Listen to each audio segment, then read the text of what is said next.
side are you on, Ben? It's the gun show, ladies and gentlemen. Yeah, take a look.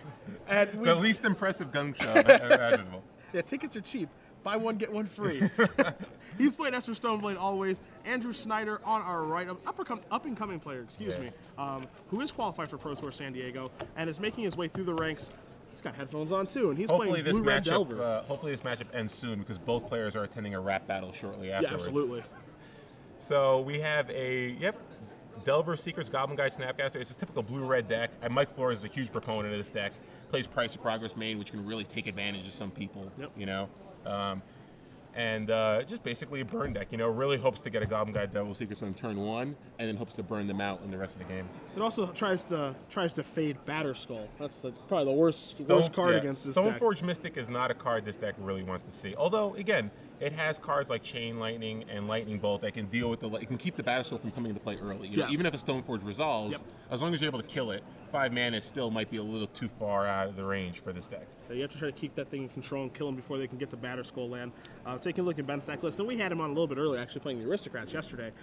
This is his tried and true deck. He's been playing Esper Stoneblade.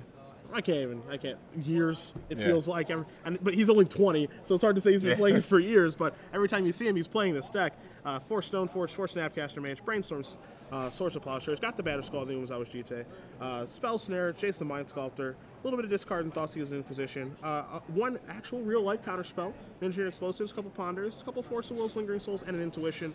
His sideboard, of course, is a bunch of 2 and 1-ofs, and he does have 3 Flusterstorms as well. So this is traditional for Ben here, and then, as you said, Blue-Red Delver for Andrew Schneider is just a burn deck that comes at a different angle from just like a mono-red version, and this is one of those angles is you're going to see Delver Secrets here. Oh, and then, you know, again, ideal start for Andrew. Really wants to get a 1-drop in play, and then let his spells do the rest of the work. Yeah, very Rug Delver-esque. You just want to get something on the table, get a clock going, and then be able to start manipulating and finding those burn spells. As you do see, Ben does have an Engineered Explosives, he does have a Polluted Delta, and he is going to Swords of Plowshares this before any flipping does take place.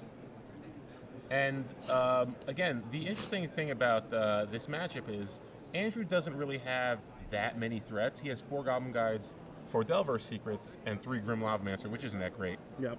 So he's really a lot of pressure is on those Delver Secrets and Goblin Guides. There's a lot of pressure on just having one of his creatures stick.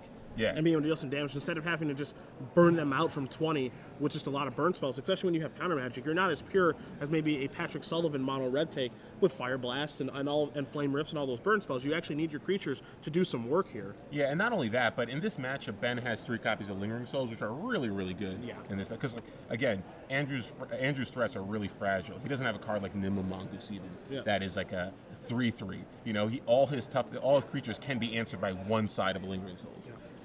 And so we do see Ben does draw a card. He draws a Path to Exile for the turn, so that Delver is going to be taken care of as well. You see Ben's little land heavy here. You see an Engineered Explosives. You see a couple fetch lands. You're going to see him play Explosives, looks like on 1. And has to activate it before Delver flips, because if Delver flips, it becomes a 0 casting. Yes. Cyclone Aberration does have a mana cost of 0, and you see Schneider is considering dazing. Yeah, this would be a good play here. Yeah. Because Ben won't be able to activate it, and if Delver does flip, again, Delver's not guaranteed to flip though. Yep. Because there was no Ponder or Brainstorm. So you see the daze here by Schneider. Ben is going to pay 1, and the reason he pays 1, if anything bad happens, you know, he does have that Path to Exile in the holster, just in case something does go wrong here.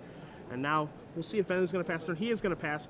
We're going to find a Lava Spike. We're going upstairs. Upstairs. And Andrew does have a daze for the Path to Exile, so it looks like Delver might be able to survive. Yeah, so here this comes. Insectile Aberration is not going to get Path here. Ben is happy to use his Life Total as a resource. He's going to take 3, and it looks like he's just going to pass the turn back. No Stifles to ever fear from this deck, so that's actually pretty nice for Friedman, as he does draw another land. So, again, Path will be able to resolve now. It doesn't look like Andrew has any permission. So, Ben wisely didn't choose to pull the trigger on Path to Exile last turn. You're going to see Ben just pass the turn back. Andrew's going to draw a card. It is a Arid Mesa. So here this comes in a moment, I would assume. Yeah, both players are drawing a lot of lands here, and this has to favor Ben. Yeah, I mean, the longer the game goes, I think it does favor him. Ben just has a lot more cards that are more powerful in this matchup. And now you're going to see Path to Exile resolve. We thought maybe Andrew might not search, but he is going to search for a land here. Path to Exile, card that we'll bring up on the screen for you guys. You normally see Swords of Plowshares in Legacy. You don't see very many Paths nowadays. Path was a standard all-star, certainly has its place in Modern, but we don't see it very often in these tournaments because we only do Legacy and Standard. So bring that one up for you. I like it after board. It looks like Ben has 2 copies in the board that he boards in, and I like that because it's basically 5th and 6th Swords to Plowshares against like aggressive decks like this. And it's perfect in a matchup like this where Andrew's very threat light. Sure. And Ben's fine with just 1-for-1ing those threats. Yeah. Because there's not much else Andrew can do. It's hard for Andrew to burn Ben out when he's this high. And you are going to see a Lava Spike here from Andrew. There's certainly no drawback either to giving Andrew a land in most cases. It's not like he has a Jace the Mind Sculptor or something like that to accelerate into. Yeah. And interesting, Andrew had the option of casting. No, it doesn't look like he's anything. So it looks like Andrew's probably going to try to win with Snapcaster Mage next turn. He has Chain Lightning in his hand. I could see him playing Snapcaster on the Lava Spike. Sure. And just because, again, it is a threat. I mean, 2-1's not a giant threat, but against a deck like Esper Stoneblade, might be good enough sometimes. Yeah, he needs to get something. Yeah, you want to get a threat into play. As you do see, it looks like Ben has drawn a Snapcaster Mage of his own. You see the swords and that Path to Exile. As Andrew's going to untap, he's going to draw. He draws another Chain Lightning. So, I mean, if you're Andrew, you just want to draw more burn spells like this. That's all that you want to do now. At this point, he might consider just holding on to the Snapcaster, but looks like he's going to go for it. So he's going to lead out with Snapcaster Mage. Looks like it's going to target that Lava Spike. Lava Spike is going to go upstairs yet again. Something I didn't think I'd be saying this weekend. Lava Spike. Snapcaster Mage targeting Lava Spike. I didn't see that one coming. So, a Price of Progress, because of the amount of non-basics that Ben has in play, drew another one, it looks like. It looks like Price of Progress is threatening lethal pretty soon. Yeah, that's something that Ben certainly has to be careful of. What you see in a lot of these Stoneblade decks, or just Stoneforge decks in general, is they try to play as many basics as they can. You normally find the Blue-White Miracle decks can play a lot of basics, but Stoneblade, because they do have 3 colors, they can't play a ton. Ben does have 2 islands and 1 plains, and you do see that the Flooded Strand can't search out of plains, and he does have the 2 islands in play. As here comes Snapcaster Mage, and Ben's going to play one of his own. Looks like we'll target either the swords or the Path to Exile. And looks like Snapcaster might get swords this time. Yep. And swords is going to take care of that, so that's going to move from the game. Andrew will gain a little bit of life here, and he did draw a Delver of Secrets for the turn. Engineer Explosives at the ready to take care of that, however. I still like casting it here just because you force Ben to sack one of his lands this turn. Or Ben might use mana on his turn to do it. But either way, if you top deck a Goblin Guide, you don't have to worry about the Engineered Explosives anymore. This is just this is an area of the game, this is just something that Andrew needs to get through. Yeah, I mean, 1-for-1 with that Explosives to move on with life. He doesn't really have an answer to Engineered Explosives, so you might as well just get the Delver out there. Yep.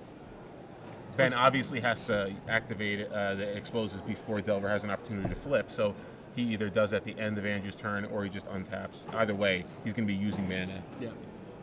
And so you do see the Delver of Secrets does come into play. Ben will likely take care of that with Engineered Explosives. He's just going to decide when he does want to do it. The cards in Ben's hand right now, he does have 2 lands, and the mystery card in there, the blue card, it took me a minute to figure it out, but it is Flusterstorm. Mm-hmm. So the card that we'll bring up for you guys. This is great for Andrew because Ben brings himself to 9, and we know Andrew has 2 Chain Lightning, so now Lightning Bolt is also another Chain Lightning is a way to kill Ben as opposed to just a Price of Progress. And you guys do see Flusterstorm on the screen. This is a card that is relatively good in this matchup. The problem here is that Andrew just does have a lot of lands in play already, so it's not really going to be as good as it normally can be. Mm-hmm. Much better against a Storm-esque deck than this one. So dropping to 9, that increases the number of Andrew's outs to Lightning Bolt, Chain Lightning, and Snapcaster Mage. Yeah. And so we do see Ben, he draws a card here for the turn. And as you said at the top, it does seem very difficult for Ben's deck to actually be able to get a Stoneforge Mystic and actually cheat a Batterskull into play. I mean, we see Andrew has 2 Chain Lightnings in his hand, and he has Snapcaster Mage to kind of rebuy those as well. So, you would think priority number 1 is getting a Stoneforge Mystic, putting a Batterskull into play, but that's very hard to do, as we are going to see a Chain Lightning here from Andrew targeting Ben. And it looks like a red spell. I'm not sure if it's a Price of Progress. I think that is a Smelt. Smelt. Smelt has been announced. That is a way to deal with Batterskull. Yes. So it looks like we might. Ben, it looks like he has another Snapcaster Mage and a Flusterstorm as his spells in his hand. which again, Snapcaster can't really get anything back other than a Path to Exile, and Flusterstorm can't really stop any of these spells right now. Now here's a fun question for you. We saw Ben play that Snapcaster Mage and target that Path to Exile, or excuse me, target that Swords of Plowshares to take care of one of Andrew's creatures. Makes you wonder maybe if he was supposed to target a Path to Exile instead. So now that Snapcaster Mage he has in his hand, he can flash back and target his own guy to gain some life. Yeah, I agree. I think Andrew had enough mana in play where getting another land wasn't really that big a deal. Sure. You're right. The life gain would have been huge. Especially given the fact that he has to know 9 is much worse than 10. Yes. You know, it gives him more outs. As we do see Ben play a Lingering Souls, and now we're going to see Andrew draw and cast a Ponder. Wooded Foothills, Snapcaster Mage, and Goblin Guide are the draws. So, looks like a keep there. You really want that Snapcaster Mage. Again, he might not know about Flusterstorm, so he has to play this turn. He has to be careful how he plays this turn, because if he tries to go for it right now, he could actually get caught by the Flusterstorm. Yeah, and it makes you wonder if he saw that during game 2 or not. Yeah, that's... And now you do see Chain Lightning going upstairs here, targeting Ben. And, you know, the big question here is Andrew willing to pull the trigger? Yeah, if Andrew goes for it this turn with the Snapcaster, then the Flusterstorm will be able to counter the Chain Lightning or the Snapcaster.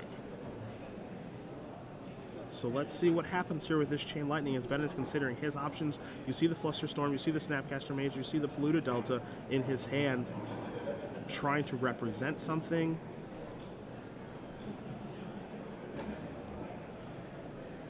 So it'd be interesting if he's trying... Okay, so he doesn't have enough mana to go Flusterstorm, Snapcaster, Flusterstorm. Yeah, he's only although next turn he will. So it's going to be interesting to see what he tries to do here. So you're going to see him play a Snapcaster. So he's going to try to Flusterstorm it this way. Yeah, it looks like he's going to try to add to the storm count this way. So Snapcaster Mage is going to come in. He's going to target something, and now he's going to Flusterstorm the Chain Lightning. So there's going to be a bunch of storm copies of this. Yeah, and this is actually a fine scenario for Andrew because he can choose to daze one of the copies and pay 3. Yep. Because I believe it's for 4. So we see the spells that have happened this turn are Ponder, that Chain Lightning, and then that Snapcaster Mage. So that's 3, and then Flusterstorm. So there's going to be 4 copies of Flusterstorm on the stack. Yeah. And then all of them are going to target the Chain Lightning. And so you can pay 1 by 1 by 1 by 1 and then daze the last one. Yeah, and we'll see if he wants to, and he chooses not to. That's strange because he has the win. I think you have to, because daze is not getting any better for you. Yeah, daze at this point, its usefulness is long gone. Yeah, Ben has, this is one of the rare opportunities where daze would have actually been good for you. Yep. And you see Ben does draw a Wasteland for the turn. So, again, Andrew's at 18 life, but he has to be careful here. He's getting hit by 6 this turn, and then he's going to have to deal with another flashback Lingering Souls. So Ben's threatening lethal in 2 turns here, and you know what the top 2 cards of your library are. One of them's a Goblin Guide, which isn't going to help you very much. Yep. So he kind of really needed he's able to shuffle his library now, but yeah, with the Scalding Tarn. But I mean, we have a mystery draw coming. There's you have a mystery draw, and the good thing is that if you just daze that and you pay 3. Yep. You would have been in the same scenario here, except Ben would have been at 3, and it would have been threatening lethal next turn with the Snapcaster. Again, you don't know what's in Ben's hand. Maybe he was playing around a Jete. Yeah. You know, maybe that's he wanted, but still, I mean, he wanted to leave mana out for Smelt. But I don't know. I think you have to try to go for the win there, because again, the longer this game goes, the worse it gets for Andrew. So let's see what Andrew draws. Andrew draws a Lightning Bolt. So if he decides to go for it here. Yeah, if he goes for it, he does have it, and you see him considering the option right now. I think he has to know he can't give Ben another draw step. Yeah, I think he has to know that as well. One thing he also has the ability to do right now is maybe he was thinking about Force of Will from Ben's side being hard cast, but he has that daze. And you see Ben does have 5 mana in play. So if he was thinking about Force of Will as a card, he does have the ability to counter that. And you see Lightning Bolt, you see Ben show Polluted Delta, and you see a Handshake. So Andrew Schneider with Blue-Red Delver is going to win this match 2-1, defeats Ben Friedman playing Esper Stoneblade. Schneider's going to move on again to X-2. He'll be 8-2 now, and Friedman's going to move down to 7-3. And, you know, Andrew got a little lucky there. I mean, he drew the burn spells that he needed, but he had plenty of outs. Yeah. You know, and we said that. I think that Ben really needs like a Jete there. Yeah. In order probably to lock this thing up.